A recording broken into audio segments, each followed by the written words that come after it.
Good evening. Okay. Good evening. Today is December 2nd, and this is the Parks and Recreation Subcommittee meeting. Let us begin the meeting by saluting the flag. I pledge allegiance to the flag of the United States of America and to the republic for which it stands, one nation, under God, indivisible, with liberty and justice for all. Thank you. Madam Clerk, I believe we have one item on the agenda for this evening. Sure, let's do a roll call first. Okay. Roll call of the members of the committee. Councilor Guarino Sawaya. Here. Here, Councilor Haas. Here. Here, Councilor Jaramillo. Here. Here, Councilor McKenna. Here. Here, and Chairwoman Kelly. Here. Here, quorum is present. We have one item on the agenda tonight, Madam Clerk. That is a motion presented by Councilors Jaramillo and Argenzio that the City Council order to a public hearing the following ordinance for the purpose of increasing safety by expanding recreational opportunities for young people. An ordinance further amending Chapter 2.57, Parks and Recreation Department of the revised ordinances of the City of Revere. Thank you. Councilor Jaramillo? Madam Chair, thank you so much for your time, and thank you for getting this onto the agenda. So Councilor Argenzio and I, and actually some of our the colleagues here on the dais, have been working and talking with folks in the community, as well as administration officials around our about supporting the mission of the Parks and Rec Department and how we can enhance that so that there's a good, so that we can continue to improve on an already great program that we run. The services that the residents are receiving and when and how they're receiving it. And, I'll preface that by saying that, we're all very proud of all the work that gets done by our city officials and administration officials. And so this motion, it's been a while, dust off your notes from a few months ago, but this motion attempts to do a few things, and I can do a brief overview of it, and then I'm going to propose, based on some conversations that I've had with colleagues and administration officials, some amendments here. So the ordinance would set aside a bunch of definitions related to Parks and Rec, to free play or organic play, as we refer to it here. And then it gives the director additional powers and duties, or defines some of the powers he already has and duties he already has, and then gives him additional power to do a few other things. It touches upon a commission that's already in ordinance here in the city of Revere, that is a Parks and Rec Commission, and it allows for lights to continue to be on so that kids can play and their families can use the public space that we have. I had some conversations with Director Hinojosa from Parks and Rec, who again I'm very grateful for taking my call and talking to me about this earlier. And we spoke about some of the things like keeping the lights on and using some additional technology, and he can correct me if I'm wrong, I know he's here. Using some additional technology to allow residents to interface with the department in a way that's more efficient. And then after those conversations, so with those conversations in mind, some conversations I've had with some colleagues, I'd like to propose two amendments. The first amendment is that I would like to bifurcate in section 4 of the proposed ordinance. And I'd like to put that into a separate motion that can continue to live in this committee, which is the section that revamps our already established Parks and Rec Commission, which I believe exists already. I think we want to have a few more conversations about that, or have here at this dais have more conversations about that, or potentially at the council as a whole. So that's one piece that I'd like. So that's the first motion to amend, Madam Chair. And then that's it. That's actually, I was wrong. It's just the one. So.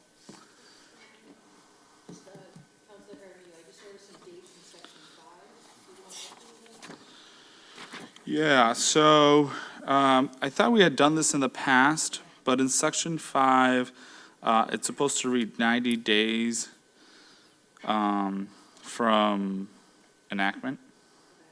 Yeah, as opposed to September 24th. or hold on, so as opposed to June, it's supposed to say 60 days and then 90 days. 60 days and then 90 days. Mm-hmm. I'll check the. But if not, maybe that could be a second amendment.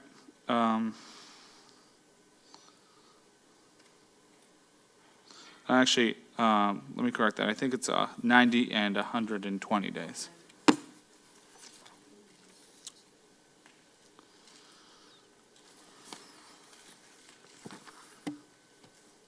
So, thank you, Madam Chair.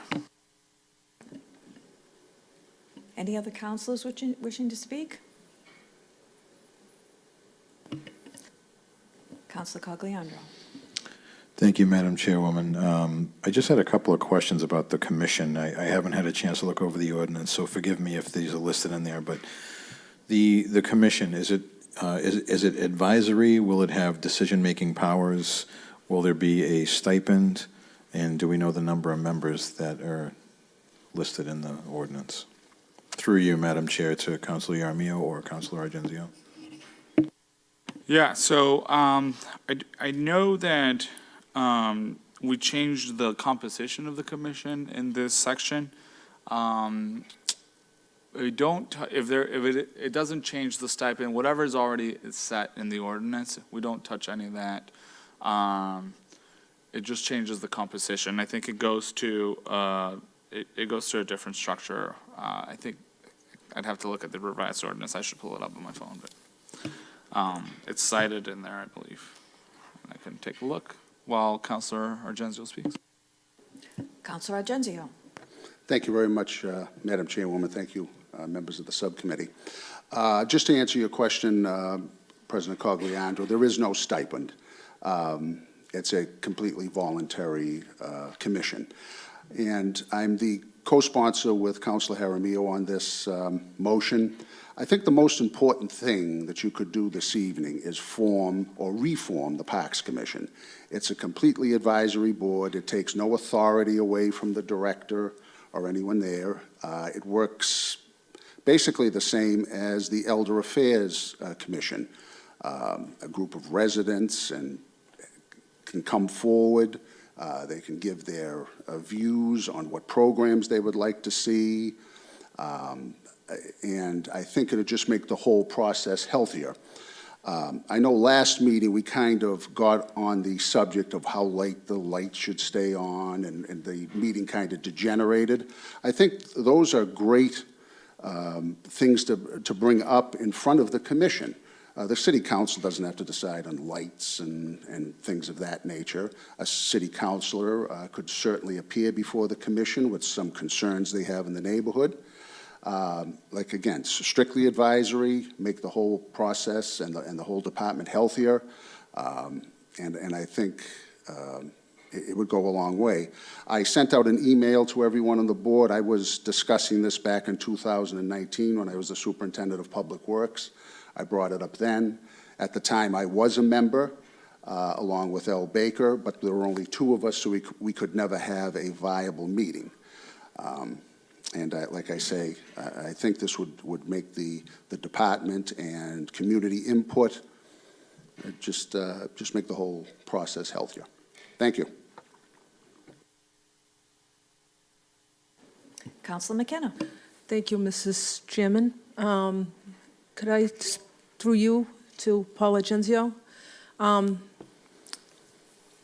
there problems to make it healthier and to put it in front of a board to make a decision? It's not healthy? Well, the board wouldn't be making a suggestion. It would be making a suggestion, not a decision. It's the same thing as the senior citizen department. There's a board of elders there that brings suggestions to the director, Ms. Petska, and you know, there's no decision making. It's purely advisory.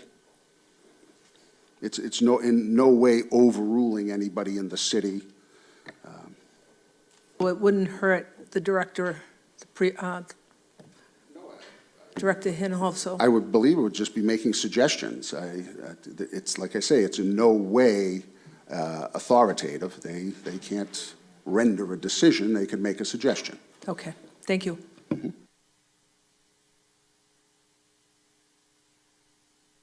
Counselor Guarino Sawaya. Thank you. I can't vote for this, and my reason being is, to me, I think it undermines what Michael Hanohosa does, and he does a lot for the city, and he does a lot for the Parks and Recs. So I cannot vote for this. Thank you. Any other members of the public wishing to speak? Any other counselors wishing to speak? Wishing to speak from the chair? I just have one question. I understand there are two amendments, so we'll be voting on this ordinance as amended. However, the Section 5, which I did speak to Attorney Capizzi about because of those characteristics that are listed there, we are deleting that or omitting that section as of now from the ordinance. Is that also an amendment? I'm sorry, Section 4, Section 4. Right. Yeah, so if I understand correctly, are you asking me if Section 4? Is that going to be included in the amended ordinance right now? No, or no, you- we're bifurcating, so we'd just be creating, You're I going guess, to a omit, separate. you're going to omit that, Yeah, correct? what I'd like the will, and if I can ask through to the clerk, what I'd like the will of this committee would be to create essentially a separate motion here Okay. and put that aside Got it. here, yeah. Okay. Like, still keep it as a motion, but a standalone motion. So we almost have three amendments then, right? Because that'll be one, and then you have an amendment in Section 5. Yep, And then was there something else you were changing? that was it. No, That was it. I had mentioned two, but it Oh, was actually okay. only once, yes. Perfect, I okay, apologize. thank you. I don't know how that would work procedurally, but I hand it off to the. Just exactly how you, counselors just discussed it, so. Wonderful. You're gonna keep Section 4 in committee and report everything else out, except Section 5 as amended with the 90 days from enactment and 100.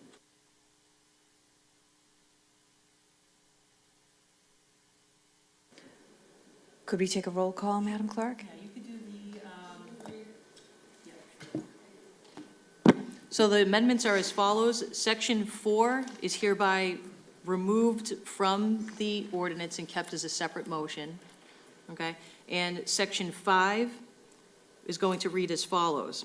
The director must present the regulations set forth under this chapter by no later than 90 days from the date of enactment of said ordinance, and regulations must be approved by the commission. Amendments to previously approved regulations under this chapter may only be offered by the director. The commission must approve the regulations set forth by the director no later than 120 days from submittal. The regulations will go into effect 4 months after approval by the commission.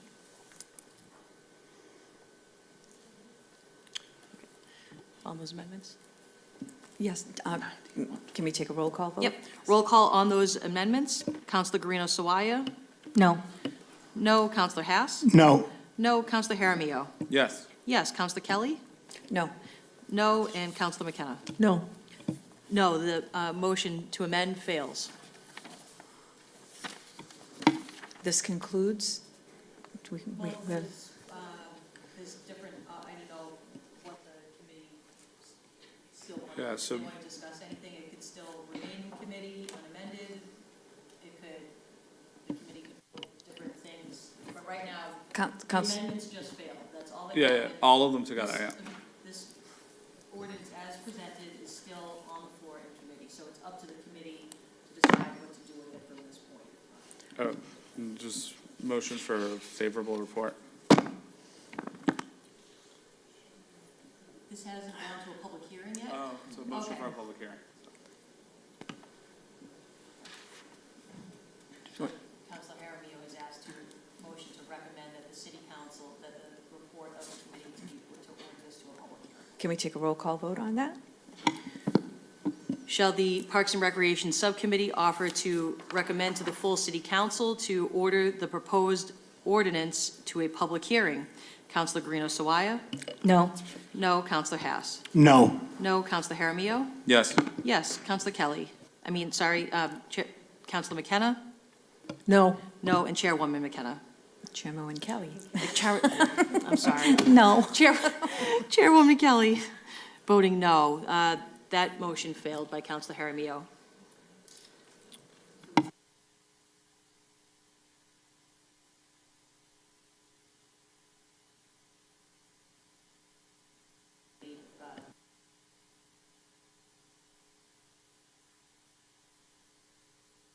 Okay, so that will remain in committee, and we have no further business on the agenda, so I believe this concludes the meeting.